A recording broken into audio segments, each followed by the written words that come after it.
Di video kali ini saya akan menjelaskan tentang time value of money atau nilai waktu uang. Ada dua faktor utama yang berkaitan dengan nilai waktu uang, yaitu inflasi dan bunga. Inflasi yang menjelaskan penurunan daya beli dari waktu ke waktu, sedangkan bunga yaitu biaya peminjaman uang dan membantu menjaga daya beli pemberi pinjaman. Istilah inflasi mengacu pada kenaikan tingkat harga barang dan jasa dalam suatu perekonomian dari waktu ke waktu. Tingkat inflasi adalah persentase kenaikan tingkat harga, biasanya diukur setiap tahun. Misalnya tingkat inflasi 2,5%, berarti tingkat harga meningkat sebesar 2,5% sepanjang tahunnya. Ada dua faktor yang dapat menyebabkan terjadinya inflasi, yaitu peningkatan permintaan dan penurunan pasokan barang dan jasa. Peningkatan permintaan atau inflasi tarikan permintaan terjadi ketika orang menginginkan lebih banyak suatu produk daripada yang sebenarnya tersedia. Akibatnya hal ini akan menaikkan harga sehingga menyebabkan inflasi. Penurunan pasokan barang dan jasa atau inflasi yang didorong oleh biaya disebabkan karena berkurangnya pasokan barang dan jasa seperti kekurangan bahan baku, kekurangan tenaga kerja, kehilangan hasil panen, dan terjadinya bencana alam, sehingga menyebabkan harga barang dan jasa menjadi lebih tinggi. Cara mengukur inflasi yaitu dengan menggunakan rumus. Rumusnya itu tingkat inflasi sama dengan CPI tahun dasar dikurangi CPI tahun sasaran per CPI tahun sasaran dikali 100%. Misalkan CPI pada tahun 2016 itu sebesar 128,4 dolar dan CPI tahun 1961 sebesar 15,7 dolar dikali 100% sehingga tingkat inflasinya itu sebesar 718%.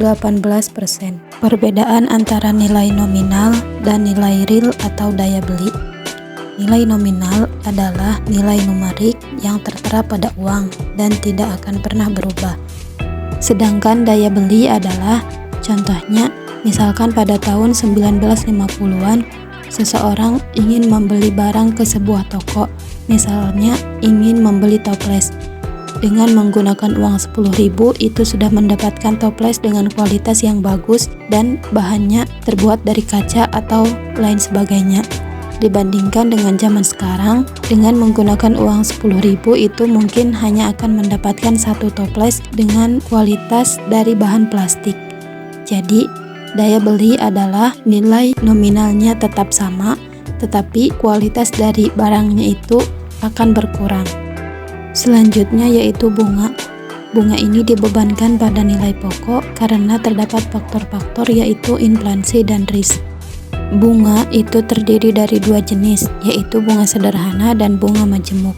Bunga sederhana adalah bunga yang diperoleh setiap tahunnya itu tetap.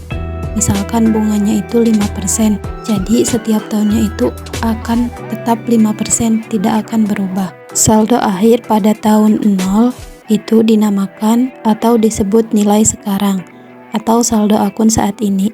Sedangkan saldo akhir pada tahun kelima itu disebut nilai masa depan atau saldo akun suatu saat di masa depan. Untuk mencari tahu bunga sederhana ini yaitu dengan menggunakan rumus F sama dengan P dalam kurung 1 plus I dikali N dengan keterangan yang sudah tertera berikut.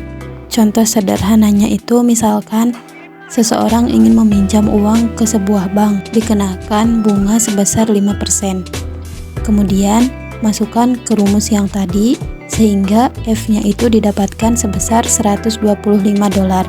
Jadi nilai investasi masa depan dalam 5 tahun adalah sebesar 125 dolar dan total bunga yang harus dibayarkannya itu sebesar 25 dolar. Berbeda dengan bunga majemuk. Bunga majemuk ini diperoleh dari saldo akhir setiap tahunnya. Misalkan bunganya itu sama sebesar 5%. Nah, pada tahun ke-1, bunga yang diterimanya itu sebesar 5 dolar. Hasil dari 5% dari saldo akhirnya tahun ke-0, yaitu sebesar 100 dolar. Pada tahun kedua, bunganya sama 5%. Tetapi bunga yang diterimanya itu sebesar $5,25, yaitu hasil dari 5% dari saldo akhir tahun ke-1. Dan pada tahun-tahun berikutnya itu menggunakan cara yang sama. Yang terakhir yaitu kesetaraan ekonomi. Terdapat 4 prinsip kesetaraan ekonomi, yaitu yang pertama, perbandingan arus kas memerlukan dasar waktu yang sama. Prinsip yang kedua yaitu kesetaraan ekonomi bergantung pada tingkat diskonto. Prinsip yang ketiga yaitu perbandingan mungkin memerlukan konversi ke arus kas tunggal. Dan prinsip yang keempat yaitu kesetaraan dipertahankan terlepas dari sudut pandangnya. Mungkin itu presentasi yang dapat saya sampaikan. Terima kasih.